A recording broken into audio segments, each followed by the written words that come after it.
गुरुकुल में शिक्षा प्राप्त कर रहे एक शिष्य को अपने पिता का संदेश मिला। पिता ने उसे घर बुलाया था। बिना देर किए शिष्य गुरु के पास गया और उनसे घर जाने की अनुमति मांगी। गुरु द्वारा अनुमति दे दी गई और अगले दिन शिष्य घर की ओर निकल पड़ा। वह पैदल चला जा रहा था। गर्मी के दिन थे। रास्ते में उसे प्यास लगाई। वह पानी का स्रोत ढूंढते हुए आगे बढ़ने लगा। रास्ते एक किनारे उसे एक कुआं दिखाई पड़ा। उसने कुएं से पानी निकाला और अपनी प्यास बुझाई। उस कुएं का पानी शीतल और मीठा था। शिष्य उसे पीकर तृप्त हो गया। वह आगे बढ़ने को हुआ ही था कि उनके मन में विचार आया, इतना मीठा जल मैंने आज तक कभी नहीं पिया।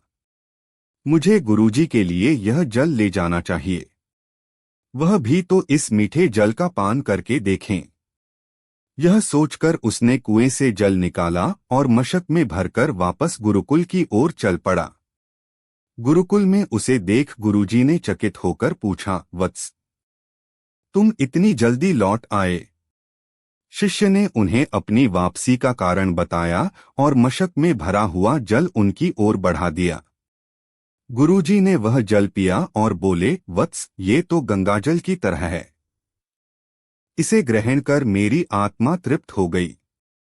गुरु के शब्द सुन शिष्य प्रसन्न हो गया। उसने पुनः गुरु से आज्ञा ली और अपने घर की ओर निकल गया।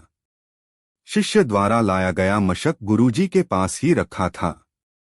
उसमें कुछ जल अब भी शेष था। उस शिष्य के जाने के थोड़ी देर बाद गुरुकुल का एक छात्र गुरुजी के पास आया। उसने वह जल पीने की इच्छा जताई तो गुरुजी ने उस मशक दे दिया। छात्र ने मशक के जल का एक घूंट अपने मुंह में भरा और तुरंत बाहर थूक दिया। वह बोला, गुरुजी, ये जल कितना कड़वा है।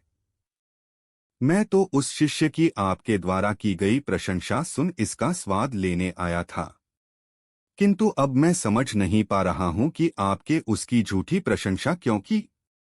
गुरुजी ने उत्तर दिया, वत्स, हो सकता है इस जल में शीतलता और मिठास नहीं, किंतु इसमें कोई संदेह नहीं कि इसे लाने वाले के मन में अवश्य है। जब उसने वह जल पिया तो मेरे प्रति मन में उमड़े प्रेम के कारण वह मशक में जल भरकर गुरुकुल वापस लौट आया, ताकि मैं उस जल की मिठास का अनुभव कर सकूं। मैंने भी जब इस जल को ग्रहण किया तो इसका स्वाद मुझे ठीक नहीं लगा, किंतु मैं उस शिष्य के हृदय में उमड़े प्रेम को देखते हुए उसे दुख ही नहीं करना चाहता था।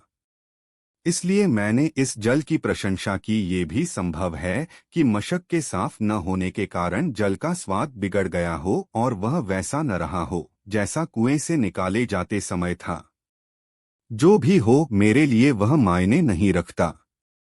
जो मायने रखता है वह है उस शिष्य का मेरे प्रति प्रेम। उस प्रेम की मिठास मेरे लिए जल की मिठास से अधिक महत्वपूर्ण है। सीख, मोरल ऑफ द स्टोरी।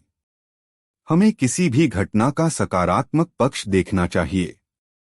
नकारात्मक पक्ष देखकर न सिर्फ हम अपना मन मलिन करते हैं, बल्कि दूसरों का भी। इसलिए सदा अच्छाई पर ध्यान दें।